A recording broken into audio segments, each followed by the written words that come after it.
நூல் என்று தமிழன் பெயர் வைத்திருக்கிறானே, என்ன பொருள்? எதற்காக இந்த புத்தகங்களை நாம் தேடி தேடி வாசிக்க வேண்டும்? புத்தக திருவிழாக்கள் எதற்காக? மிகப்பெரிய நூலகங்கள் எதற்காக? கல்விக்கூடங்கள் எதற்காக? புத்தக சுமைகள் எதற்காக? புத்தகங்களை தேடிக்கொண்டே இருக்கிறோமே, இந்த புத்தகம் என்பது எது? நான் இப்படி யோசித்துக் கொண்டே இருக்கிறேன். நான் படித்து பெற்ற அறிவு, இந்த அறிவை பேசுவது அப்படிங்கிறது இருக்குல்ல, இது ஒரு வேள்வி. யார் ரொம்ப கொடுத்து வச்சவங்க தெரியுமா? பேசுறவங்களா கேட்கிறவங்களா? நான் கேட்கிறவங்க தான். பாருங்களேன், எவ்வளவு ஜாலியா சீட்ல உட்கார்ந்துட்டு நாங்க தேடி தேடி படிச்சதெல்லாம் இங்க சொல்ல, நிறைய ஸ்நாக்ஸ் எல்லாம் கையில வச்சுக்கிட்டு, ஃபேன் சுத்த உட்கார்ந்து கேக்குறீங்கல்ல. நான் ஒரு விஷயம் சொல்லவா? அது எந்த கவர்மெண்டா இருந்தாலும் பரவாயில்ல, எந்த அரசு தான் யாரை ஆள்கிறோமோ அவர்களிடத்தில் புத்தகங்களை கொண்டு போய் சேர்க்க வேண்டும் என்று நினைக்கிறதோ அந்த அரசு தான் மக்களை உண்மையாகவே ஆள்கின்ற அரசு. இந்த தமிழ்நாடு அரசுக்கு இந்த புத்தக திருவிழாக்களை முன்னெடுப்பதற்காகவே ஒரு கைத்தட்டல் கொடுக்கலாம். நாம் யாராக இருந்தால் என்ன, யாராக இருந்தால் என்ன? 4வது முறையாக விருதுநகர் இந்த பெருவிழாவை காண்கிறது. நான் தொடர்ந்து வருகிறேன். இன்றைய நாள் வேலை நாள், நாளை காலையில் வேலைக்கு செல்ல வேண்டும். இருந்தாலும் இந்த 8 மணி தியாலத்தில், இந்த இரவு நேரத்தில் நீங்கள் எல்லோரும் நாளை பற்றி கவலைப்படாமல் உட்கார்ந்து கேட்கிறீர்கள் என்றால், விருதுநகர் மாவட்டத்தில் கேட்போர் சிறந்து இருக்கிறார்கள் என்றால் தமிழ்நாட்டின் வருங்காலம் மிக சிறப்பாக இருக்கிறது என்று பொருள். நான் திடீர்னு சில விஷயங்களை பேசுவேன். இது நான் கற்ற கல்வியினால் வந்தது. நான் படித்த புத்தகங்கள் என்னை வழிபடுத்துகின்றன.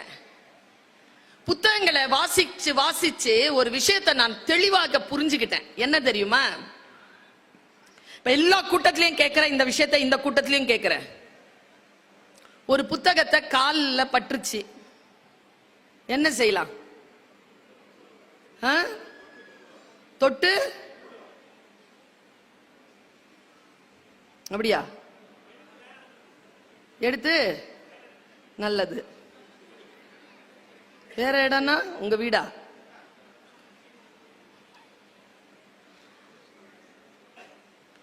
ஒரு விஷயம் சொல்லவா? இந்த கூட்டத்துக்கு வந்திருக்கிறவங்களுக்கு மட்டும் எக்ஸ்க்ளூசிவா சொல்றேன்.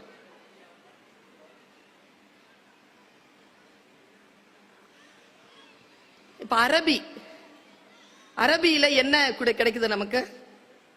அரபி மொழியில என்ன கிடைக்குது? படிக்கிற புனித புத்தகம் என்ன கிடைக்குது? குர்ஆன் கிடைக்குதா? சமஸ்கிருதத்துல என்ன கிடைக்குது? கீதை கிடைக்குதா? பகவத்கீதை கிடைக்குதா? இப்ப 2 வேற மொழின்னு வச்சுக்கோங்க. இப்ப தமிழுக்கு நான் வரவே இல்லை. காலுக்கு கீழே ஏதோ அரபியிலயோ இல்ல சமஸ்கிருதத்திலயோ ஏதோ எழுதி கிடக்குது, நீங்க மிதிச்சிட்டீங்க. நீங்க என்ன பண்ணுவீங்க? எடுத்து தொட்டு கும்பிடுவீங்க. என்ன நினைச்சிட்டு தொட்டு கும்பிட்டீங்க? என்ன நினைச்சிட்டு தொட்டு கும்பிட்டீங்க? அது புனித நூலில் இருந்து ஏதேனும் ஒரு வாசகம் இருக்கிறது, அதை மிதித்து விட்டோமே என்ற பதட்டத்துல, அதுல யாரோ ஒரு சில்மிஷக்காரன், அரபி தெரிந்தவர் அல்லது சமஸ்கிருதம் தெரிந்தவர் ஒரு கெட்ட வார்த்தை எழுதி போட்டிருந்தாருன்னு வச்சுக்கோங்க. என்ன பண்ணுவீங்க? தொட்டுதான் கும்பிடுவீங்க. ஏன்னா நமக்கு பொருள் தெரியாது, எழுத்து தான் தெரியும். அதனால தான் சொல்றது படிக்கணும், புரிஞ்சு படிக்கணும். படிச்சாதான் எதை தொட்டு கும்பிடுறது, எதை கிழிச்சு நெருப்புல போடுறதுங்கிறது நமக்கு புரிந்து போகும். எல்லா புத்தகங்களும் தொட்டு கும்பிடுகின்ற புத்தகங்கள் இல்லை. புத்தகங்கள் என்றது ஆயுதம் தெரியுமா உங்களுக்கு? பெரிய ஆயுதம் அது. இந்த புத்தகத்திற்கான ஆயுதங்களை கையில் எடுத்து இருக்கக்கூடிய மதங்களை நான் பேசினேன்னு வச்சுக்கங்க, நீங்க ரொம்ப ஆச்சரியப்பட்டு போவீங்க. ஒவ்வொரு மதத்தையும் எடுத்துக்கோங்க, எக்ஸ்க்ளூசிவா எடுத்துக்கோங்க, எல்லா மதத்தையும் எடுத்துக்கோங்க. எல்லா மதத்தையும் எடுத்து பார்த்தீங்கன்னா நூல்கள் தான் அந்த மதங்களுக்கு ஆயுதம். இஸ்லாம்னா சொல்லிட்டோம் நம்ம குரான், கிறிஸ்துவம்னா பைபிள், இந்து மதம் என்றால் ராமாயணம், மகாபாரதம், திவ்ய பிரபந்தங்கள், உபனிஷதங்கள், ரிக் யஜுர் சாம மதர்வன வேதங்கள். ஒரு மதம் ஒரு சமூகத்தில் பரவ வேண்டும் என்றால் அந்த பரவுவதற்கு அந்த மதம் கையில் எடுத்துக்கொண்ட ஆயுதம் புத்தகம். புத்தகம் இல்லாமல் எந்த மதத்தையும் நீங்கள் பரப்பிவிட முடியாது. நான் சொல்ல விட்டுமா தமிழர்களின் ஆயுதம் எது என்று? திருக்குறள் என்கின்ற ஒற்றை புத்தகம் தான் தமிழர்களே நம்முடைய ஆயுதம். நாம் எந்த மதத்தை சார்ந்தவர்களாக இருந்தாலும் தமிழர்களாக இருக்கிறோம் என்றால் இந்த ஆயுதத்தை நாம் கையில் எடுத்துக் கொள்ள வேண்டும். வாசிக்க வாசிக்க நமக்கு சில விஷயங்கள் வெளிச்சமாகின்றன. ஒன்னும் இல்ல, எங்க ஐயா வலம்புரி ஜான் சொல்லுவார், எது தெரியுமா நல்ல புத்தகம்? நீ படிக்கும் பொழுதெல்லாம் நீ புரட்டி புரட்டி படிக்கிறிய அது நல்ல புத்தகம் இல்ல. படிக்கும் பொழுதெல்லாம் உன்னை எந்த புத்தகம் புரட்டி புரட்டி போடுதோ அதான் நல்ல புத்தகம்னு அவர் சொல்வார். என்னை புரட்டி போடுகின்ற புத்தகத்தை நான் தேடியபடி இருக்கிறேன், நான் வாசித்தபடி இருக்கிறேன். ஏதேனும் ஒரு நூலிலே இருக்கக்கூடிய ஒரு சொல் எனக்கு புலகாங்கிதத்தை கொடுத்து விட்டால், உள்ளே ஒரு பரவச நிலையை கொடுத்து விட்டால், நான் அந்த சொல்லோடு பல மணி நேரங்கள் உட்கார்ந்து விடுகிறேன். ஒண்ணும் இல்ல, இந்த நூல் அறிவு என்ன செய்யும் தெரியுமா? இந்த மிகப்பெரிய அந்த ஆதி மரத்தை, நான் பார்த்து வியக்கக்கூடிய அந்த புத்தகத்தை, அதில் மறைந்து இருக்கக்கூடிய சொற்களை நான் வாசித்து பொருள் புரிகின்ற பொழுது என்னுடைய உயரம் நான் பார்ப்பதற்கு முடியாதபடிக்கு உயர்ந்து நிற்கிறது. இந்த வாசனை, இந்த வாசிப்பு என்ன பிரச்சனை தெரியுமா ஐயா? இன்னைக்கு நான் ஏன் இந்த தலைப்பை ரொம்ப சூட்சுமமா கொடுத்தேன், ஒரு மெட்டாபிசிக்கலா கொடுத்திருக்கேன். இந்த தலைப்பை நான் உங்களை கூட்டிட்டு வந்து அந்த மரத்துக்கடியில நிறுத்திட்டு தான் போவேன். எனக்கு முன்னால் பேசியவர்கள் கூட மரத்தை பற்றி பேசினார்கள். ஒரு பெண் மரத்தில் ஏறி உட்கார்ந்து விட்டாள் என்று. இந்த போராளியை பற்றி பேசினீர்கள். வங்காரி மாதா என்று ஒரு பெண், நோபல் பரிசு கிடைத்தது அவளுக்கு, காடு வளர்த்தாள் என்பதற்காக. அவளுடைய இன்டர்வியூவை நான் கேட்டேன். இப்ப அவங்க உயிரோட இல்ல. அவங்க பேசின அந்த பேச்சு கொஞ்ச நேரம் தான். அவங்க ஆப்பிரிக்கன் லேடி, அந்த மொழியில, அந்த பழங்குடி மொழியில பேசுறாங்க. கீழே இங்கிலீஷ்ல டிரான்ஸ்லேஷன். அவங்க குரூப்ல இருக்கிற எல்லாரும் கேக்குறாங்க, நீ போய் பிரைஸ் வாங்கினியே, நான் இது அப்படியே சொல்லிடுறேன், சொல் அவளுடையது, பொருள் உங்களுடையது. அந்த சொல்லை நீங்கள் சரியாக புரிந்து கொண்டால் நீங்கள் பாக்கியசாலிகள். பொருள் மீது எந்த கண்ட்ரோலும் கிடையாது. நாம எப்படி வேணாலும் அதை புரிஞ்சுக்கலாம். பாருங்க, அவ சொன்ன வார்த்தை, அவ கிட்ட இருக்கிற ஒரு தோழி கேட்கிறா, நோபல் பரிசுல என்ன கொடுப்பாங்க? அந்த பழங்குடி பெண்ணுக்கு வங்காரி மாதாய் சொன்னாங்க, நிறைய காசு கொடுப்பாங்க. சிரிச்சுக்கிட்டே அந்த பழங்குடி பெண் சொல்றா, இந்த காசை வச்சுக்கிட்டு என்ன பண்றதா? இவ்வளவுதான் செய்தி. காசை வச்சுக்கிட்டு ஒன்னும் பண்ண முடியாது, மரம் வளர்த்தால் ஏதேனும் செய்யலாம் என்று அந்த பழங்குடி பெண் சொல்கிறார். இவ்வளவுதான் செய்தி. நீங்க எப்படி அதை புரிஞ்சுக்கிறீங்களோ புரிஞ்சுக்கோங்க. பாருங்க, நான் ஒரு புத்தகத்தை வாசிக்கிறேன். அந்த புத்தகம் என்னை வேறு நிலையில் என்னை விழிக்க வைக்கிறது. என் மகனை நான் எப்படி வளர்ப்பது என்கின்ற விழிப்புணர்வை எனக்கு கொடுக்கிறது.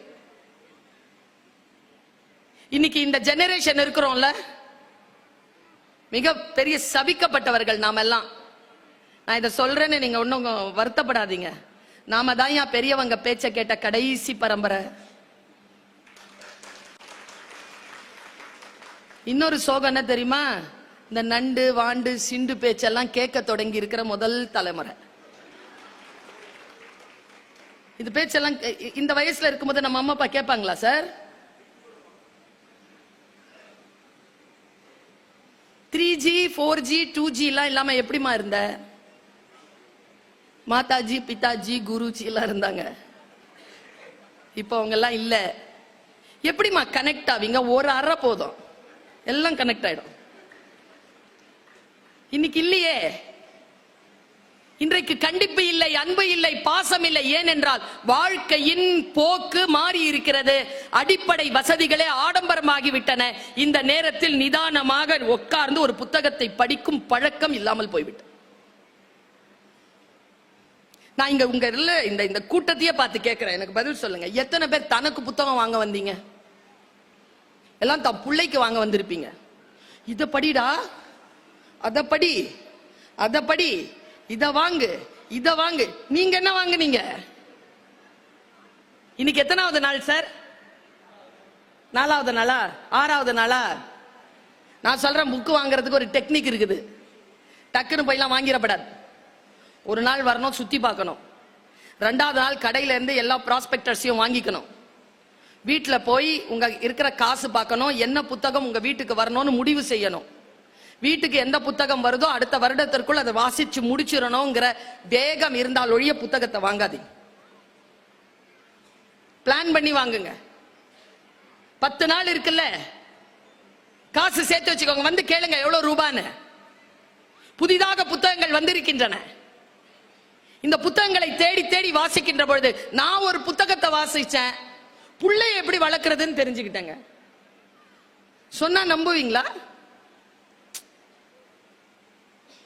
ஒரு 10 வயசு வாண்டு ஒரு புத்தகத்தை வச்சு படிச்சிட்டு இருக்கு. எங்க வீட்டு ஃபர்ஸ்ட் ஃப்ளோர், நாங்க செகண்ட் ஃப்ளோர். ஃபர்ஸ்ட் ஃப்ளோர்ல காலை நீட்டிக்கிட்டு 10 கூட இருக்காது அதுக்கு, 4ஆம் கிளாஸ் படிக்குது, படிச்சிட்டு இருக்கு.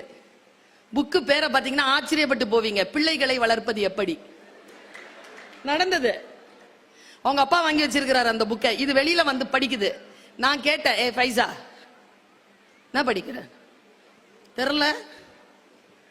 பிள்ளைகளை வளர்ப்பது எப்படின்னு படிச்சு, நீ படிச்சு என்ன பண்ண போற? எங்க அம்மா அப்பா இதுபடி என்ன வளர்க்கறாங்களான்னு பாக்குறேன். புத்தகத்தை வாசிக்கிறது இருக்குல்ல, நான் ஒரு புத்தகத்தை வாசிச்சேன், பிள்ளைய எப்படி வளர்க்கறதுன்னு தெரிஞ்சு போச்சு. உங்களுக்கு சொல்றேன், கொஞ்சம் லெவல் இங்க இருக்கும், புரிஞ்சுக்கோங்க. இங்க எத்தனை பேர் இருக்கிறீங்க? நான் பட்ட கஷ்டத்தை என் புள்ள பட விட மாட்டேன். இருக்கீங்களா? அவரு மொபைல் பார்த்துக்கிட்டே கையை தூக்குறாரு. நானும் இருக்கிறேன். நான் பட்ட கஷ்டத்தை எங்க அம்மாட்ட ஒரே கேள்வி கேட்டேன். அம்மா, 25 வயசுல நான் என்ன ஆகணும்னு நான் முடிவு பண்ணிட்டேமா, என் பையன் இன்னும் முடிவு பண்ணாம இருக்கிறாமா, ஏம்மான்னு கேட்டேன். எங்க அம்மா 82 வயசு. போன வாரம் தந்த பதில், உன்னை நான் கஷ்டப்பட்டு வளர்த்த மாதிரி நீ உன் பிள்ளைய கஷ்டப்பட்டு வளர்க்கல. அது முத்தையும் வைரத்தையும் சாப்பிட்டு வளருது. நீ கஞ்சிக்கு வழி இல்லாம வளர்ந்த, அதனால்தான் நீ வேகமா வளர்ந்த, அவன் ஸ்லோவா வளர்றான்னு சொன்ன. புரிஞ்சுதா? நம்ம புள்ள ஏன் நம்மள மாதிரி இல்ல? நான் ஒண்ணு சொல்றேன், இன்னைக்கு சொல்றேன், எழுதி வச்சுக்கோங்க. நீங்க எல்லாம் பிள்ளைய வளர்க்கறத நிறுத்துங்க முதல்ல. அதுங்க வளர்ந்துரும். நாமளே வளர்ந்துட்டோம், அதுங்க வளராதா? வளர்க்கிறோங்கிற பேர்ல நாம செய்யற அநியாயத்தை ஒரு ஆப்பிரிக்க எழுத்தாளன் தன் புத்தகத்தின் முன்னுரையில் எழுதினான். நான் படிச்சு விதிர்த்து போனேன். இதே விருதுநகர்ல சொல்லி இருக்கிறேன் 1.5 வருஷத்துக்கு முன்னால. நமக்கு தான் சொல்றதெல்லாம் மறந்து போயிருமே, அதனால தானே ரெக்கார்ட் பண்ணி வச்சுக்கிறது. என்ன பாருங்க, உன் பேரனின் மகன், ஞாபகம் இருக்கா நான் சொன்னது? உன் பேரனின் மகன் வாகனங்கள் இன்றி வறுமையில் தெருவில் நடப்பான். பெரிய சாபம் தானே. எங்க அப்பா சைக்கிள் வச்சிருந்தாருங்க, நான் ஸ்கார்பியோ வச்சிருக்கேன். என் பையனை லாயரா வளர்க்கிறேன். அவன் BMW வாங்குவானா இல்லையா? அவன் BMW வாங்குறான்னா அவன் பேரன், அவன் மகன், என் பேரன் லெம்போகினி வாங்குவானா இல்லையா? அப்படிதானங்க வளர்ச்சி போகணும். நான் தான் ஸ்கார்பியோல வந்து நின்னுட்டேனே, அதுக்கப்புறம் வளர்ச்சி தானே. அவர் சொல்றார் இல்லையா, புத்தகம் எனும் ஆதி மரம் எனக்கு ஆதி ரகசியத்தை சொல்லி தருகிறது. ஆதியில் ஒரு ரகசியம் இருக்கிறது. காலம் உருண்டோடினாலும் காலத்தின் ஃபார்முலா இருக்குல்ல, அது ஒருபோதும் மாறுவது இல்லை. காலத்தின் ஃபார்முலாவை நீங்க புரிஞ்சுக்கணுங்கிறதுனால அந்த ஆப்பிரிக்க எழுத்தாளனுடைய வார்த்தையை நான் சொல்கிறேன். கவனம். பாருங்களேன், வாழ்க்கையை மாத்தி போடுற ஒரு விஷயத்தை சொல்ல போறேன். ஸ்டேஜ்ல எல்லாருக்கும் டிஃபன் வைக்கிறாங்க. 40% கண்ணு அங்கதான் போச்சு. நான் காலேஜ்ல டீச்சரா இருந்தவன். என் கிளாஸ்ல யாரு என்னன்றது பார்த்தாலே தெரிஞ்சிடும். 25 வருஷத்துல ஒரு பிள்ளை கூட ஃபெயில் ஆனதில்லை, ஃபெயில் ஆக விட்டதில்லை. ஏன்னா கவனம். ஒரு விஷயத்தை சொல்லிட்டு இந்த வாக்கியத்தை சொல்றேன்.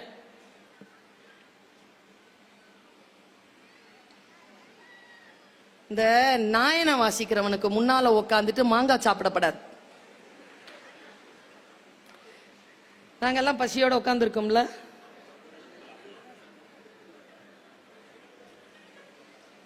பசியோட தானே உட்கார்ந்து இருக்கீங்க. சாப்பிடலாமா அவங்க? பாரு, நுட்பமான ஒரு வார்த்தையை சொல்லிவிட்டு இந்த வார்த்தையை சொல்றேன். நம் வாழ்க்கையை மாற்றக்கூடிய ஒரு செய்தி நம்மை வந்து சேர்கின்ற பொழுது நம் கவனம் சிதறக்கூடிய நிகழ்ச்சிகள் சமூகத்தில் நடக்கும்.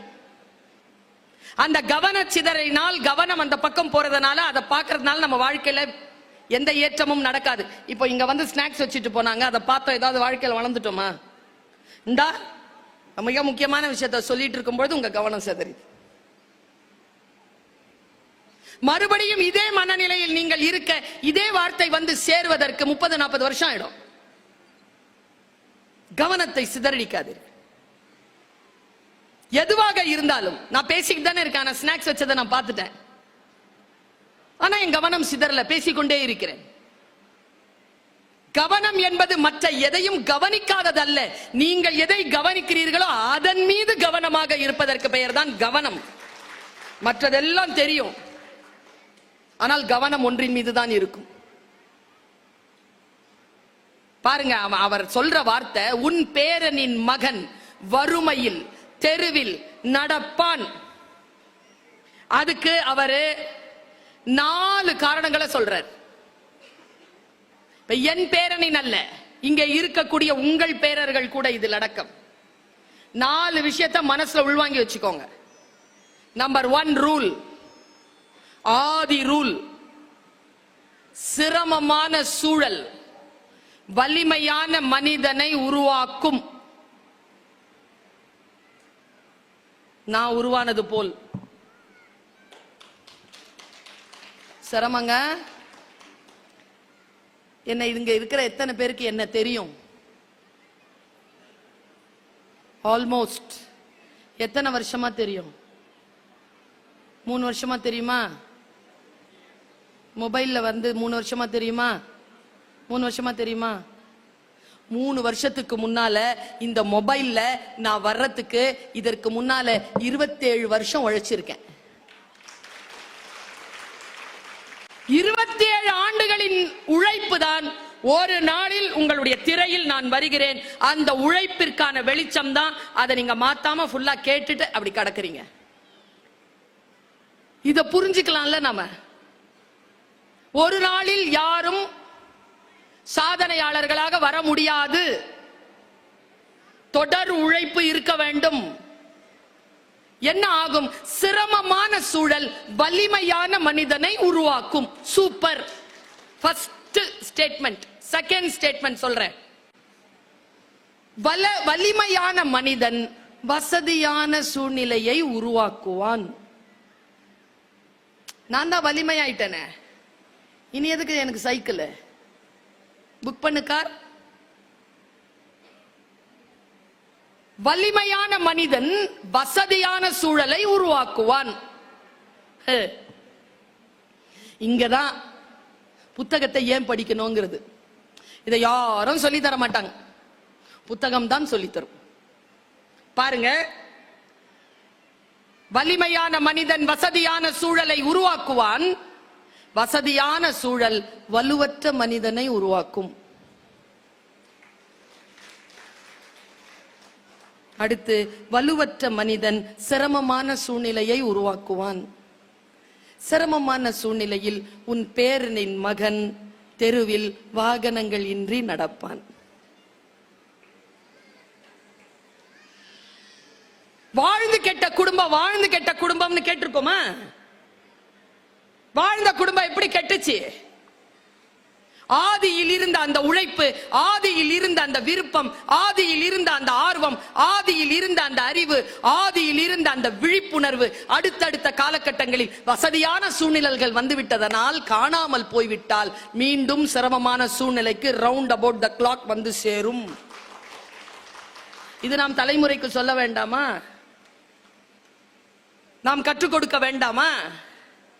நான் யோசித்து பார்க்கிறேன், நான் பட்ட கஷ்டம் என் பிள்ளை படக்கூடாது.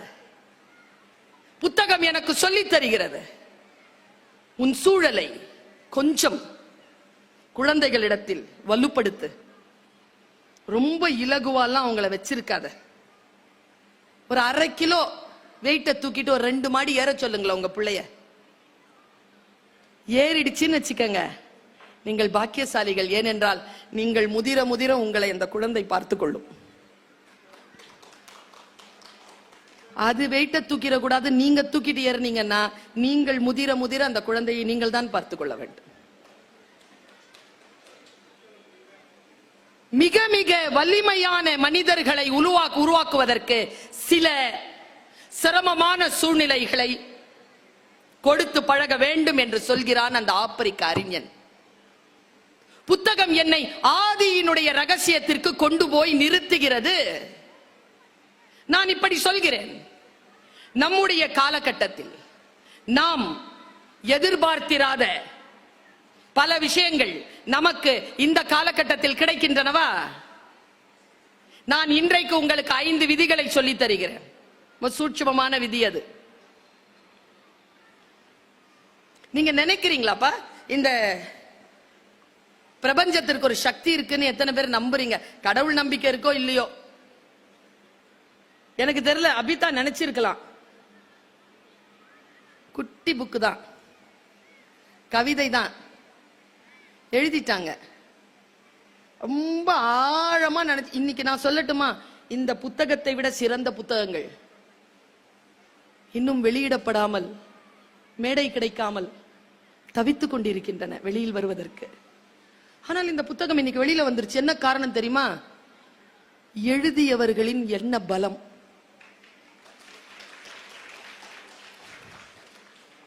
இருக்கா நம்ம கிட்ட இந்த முயற்சி? இருக்கா? 6 நிமிஷம் பேசிட்டு 1 நிமிஷத்துல நான் பேசி முடிக்கிறேன்னு சொல்லிட்டு முடிக்கும் போதும் சொன்னாங்களே அவங்க, அதை தான் நான் பார்த்துட்டே இருந்தேன். எண்ணம் இருக்குல்ல, எண்ணம் இருக்கு இல்லைங்க. எடுத்த காரியத்தை முடிப்பேன். உன் 5 நிமிடம் என்பது என் வாழ்க்கையில் நான் அடுத்தடுத்த புத்தகங்கள் எழுதுவதற்கு எனக்கு வேண்டும் என்று அபிதா நினைத்தார், வந்தார், எடுத்தார். அடுத்த நிலையிலே அவர் இன்னும் சிறப்பான புத்தகங்களை எடுத்து முன்னால் வைப்பார். இந்த ஆற்றல் நம்மில் எத்தனை பேருக்கு இருக்கு? நான் இப்படி சொல்றேன், இந்த பிரபஞ்ச சக்தி இருக்கிறது ரொம்ப வீரியமானது, ரொம்ப வீரியமானது, சும்மா கிடையாது. புத்தகங்களை வாசிக்கின்ற பொழுது யார் எழுத்தாளருங்கிறீங்க நீங்க? எழுத்தாளர்களை இயற்கை தேர்ந்தெடுக்கிறது. இன்றைக்கு இந்த கூட்டத்திற்கு வந்துடவே முடியாதபடிக்கு எனக்கு பணி நெருக்கடி சூழல், வந்துடவே முடியாதபடிக்கு என்னுடைய ஷெட்யூல் கேட்டீங்கன்னா நீங்க என்னப்பா இப்படி அலையிறியப்பான்னு சொல்லுவீங்க. நேற்று சென்னை, அதற்கு முன்னால் கடலூர், அதற்கு முன்னால் மதுரை, அதற்கு முன்னால் திருவனந்தபுரம், அதற்கு முன்னால் பர்மா, எல்லாம் ஒரு வாரத்துல. இந்த வயதில் உங்கள் வீட்டு பெண்களை இந்த அளவிற்கு பயணம் செய்து இங்கே வந்து நின்று இப்படி ஓங்காரமா பேச சொல்லுங்க பாப்போம். நான் பேசுவது என் சக்தி நிலை இல்லை. நான் சொல்லட்டுமா யார் சக்தி நிலைன்னு? நீங்க நம்பினா நம்புங்க. என்னால் நின்று பேசிவிடவே முடியாது, ஓங்காரமாக ஒரு வார்த்தையும் வர முடியாது என்கின்ற சூழ்நிலை இருந்தாலும் இங்கே இந்த அவையில் யாரோ ஒருவர் தீவிரமாக யோசித்திருக்கிறீர்கள். பர்வீன் சுல்தானா வரணும், அவங்க பேசணும், அவங்க பேசுறத நான் உட்கார்ந்து கேட்கணும். முடிஞ்சது. பிரபஞ்சம் குறித்து கொண்டது. என்னை கொண்டு வந்து உங்கள் முன்னால் வீசி இருக்கு. இந்தா போ, பேசு போ. ஆற்றல் தானே நான் தருகிறேன், போ. புதிய புதிய செய்திகளை சொல். நான் ஒரு மிக முக்கியமான வார்த்தையை சொல்லுகிறேன். நான் படித்த புத்தகத்தில் இருந்து. சில புத்தகங்களுடைய தலைப்பை நடுங்க வைக்கோங்க. கெவின் மெக்கார்த்தி அப்படிங்கிற ஒருத்தன், அவன் எழுதினாங்க ஒரு புக்கு. எனக்கு தெரிஞ்சு இங்க இருக்கான்னு தெரியல, முடிஞ்ச ஆங்கில புத்தகம் அது, யாரேனும் மொழிபெயர்த்தால் நலம். அவன் எழுதுறாங்க, why good people always have the bad choices. ஏன் நல்லவர்கள் எப்பொழுதும் கெட்டதையே நாடுகிறார்கள். பெண்களுக்கு புரியுதா? ரொம்ப ஜெயிக்கிற பெண்களை பாருங்களேன், மோசமான கூட்டாளியை வச்சிருப்பாங்க. புத்தி அப்படி இருக்கும், சூப்பரா இருக்குங்க. ஜெயலலிதா அம்மாவே நான் அதுல சேர்த்துக்குவேன். சூப்பருங்க. அவங்க யார் கூட இருந்தது? யாரை கூட வைத்திருக்க வேண்டும்? நல்லவர்கள், வெற்றியாளர்கள் யாருடன் இருக்க வேண்டும் என்று அந்த புத்தகம் சொல்லுகிறது. 18 எபிசோட், முடிஞ்சா கடந்துருங்க. 33 மாதங்கள் சிறையில் இருந்த ஒருவன், தான் செய்த குற்றத்திற்காக சிறையில் இருந்தான். அவன் எழுதுகிறான் முன்னுரையில், நான் இந்த சிறை தண்டனையை அனுபவித்தது நான் செய்த குற்றத்திற்காக. ஆனால் அந்த குற்றத்தை செய்யாமல் இருப்பதற்கான அத்தனை வாய்ப்புகளும் என்னிடத்தில் இருந்தன. ஆனால் நான் அதை தேர்ந்தெடுக்கவில்லை. இப்படி எழுதுறாங்க. அவன் எழுதுறதுல ரொம்ப எனக்கு பிடிச்சது என்ன தெரியுமா? Blind spot. புத்தகம் என்னை இழைத்து கொண்டு சென்று ஆதி சிந்தனையில் நிறுத்துகிறது. மனிதன் எதற்காக தோன்றினான்? அவன் நாகரீகமானவன், அவன் மொழி அறிந்தவன், அவன் கவிதை தெரிந்தவன், அவன் வார்த்தைகளை புரிந்து கொள்ளுகின்றவன். அந்த ஆதி மனிதன், மொழியை உருவாக்கிய ஆதி மனிதன், அவன் சொல்றான் அந்த வார்த்தைய. அப்படியே கடத்த முடிஞ்சா புரிஞ்சுக்கோங்க. பர்வீன் சுல்தானா வாய்ஸ் என்ன தெரியுமா? சில பேருக்கு இந்த கடுமை பிடிக்காது. ஆனா ஐயா நான் சொல்றேன், என்னுடைய வாய்ஸ் 2 தான். ஒன்னு அம்மா வாய்ஸ், ஒன்னு டீச்சர் வாய்ஸ். ரெண்டும் எதுக்குமே அடங்காது, எதுக்குமே பயப்படாது. அதுக்கு நோக்கம் என்னன்னா, தன் புள்ள நல்லா இருக்கணும், தான் ஸ்கூல் கிளாஸ்ல படிக்கிற பிள்ளைங்க நல்லபடியா பாஸ் பண்ணணும், அவ்வளவுதான். 2 நோக்கம் தான். வேற எந்த நோக்கமும் தாய்க்கும் டீச்சருக்கும் கிடையவே கிடையாது. அந்த நோக்கம் தான் என்னுடைய டோன். ஒரு பிளைண்ட் ஸ்பாட்டை சொல்றாங்க அவன். முடிஞ்சா இந்த விஷயத்தை கத்துக்கிட்டு போங்க. ஏன்னா உங்களுக்கு நான் ஏதேனும் ஒன்று தருகிறேன்னு வச்சுக்கோங்களேன், நான் கொஞ்சம் உணர்ச்சி வசப்படுறேன், நான் தர்றேன்னு வச்சுக்கோங்களேன், நீங்கள் வாழ்க்கையில் மறுபடியும் பெற்றுவிட முடியாத அந்த நேரத்தை எனக்காக கொடுத்துட்டு இருக்கிறீங்கல்ல. இங்க ஒரு 500 பேர் இருப்பீங்க, 700 பேர், 800 பேர் இருப்பீங்கன்னு வச்சுக்கோங்களேன். இந்த 800 பேருடைய அரை மணி நேரம் எவ்வளவுங்க? 400 மணி நேரங்க. 400 மணி நேரத்தை வாங்கி கொண்டு நான் பேசுகிறேன் என்றால், என் பேச்சினால் உங்களுடைய வாழ்க்கை ஏதோ ஒரு சில விஷயமாவது உள்ள போயிட்டு நீங்க வரணும்ல, அந்த பொறுப்பு வரணும்ல எனக்கு. இதுல இன்னொன்னு, நான் என் வாழ்க்கையில் மறுபடியும் பெற்றுவிட முடியாத அந்த மணித்துளிகளுக்கு தான் இப்பொழுது தந்து கொண்டிருக்கிறேன். அந்த கவனமும் எனக்கு உண்டு. இதை மறுபடியும் என்னால் பெற்றுவிட முடியாது இல்லையா என் வாழ்க்கையில. அவன் 18 எபிசோடு எழுதுறான். 18 எபிசோடும் கருப்பு புள்ளி அப்படின்ற ஒரு பொருளை பயன்படுத்துறான். கருப்பு புள்ளி, பிளைண்ட் ஸ்பாட். அதுல அவன் பட்டியல் போடுறா பாருங்க. அந்த பட்டியலை எனக்கு பிடிச்ச ஒரு 4 பட்டியலை மட்டும் சொல்றேன். செலிபிரிட்டி பிளைண்ட் ஸ்பாட் அப்படின்னா, சிவப்பா இருக்கிறவன் பொய் சொல்ல மாட்டான், இங்கிலீஷ்ல பேசுறவன் புத்திசாலி. இதெல்லாம் பிளைண்ட் ஸ்பாட். செலிபிரிட்டி பிளைண்ட் ஸ்பாட்ன்றது என்ன தெரியுமா? கடவுளே நான் இருக்கிறேன். உங்கள் நகைகளை ஒரு நடிகை கை நிறைய தங்க நகை எடுத்து வச்சுக்கிட்டு ஏதோ வாங்க தான் சொல்லுதுன்னா இங்கே அடகு வையுங்கள்.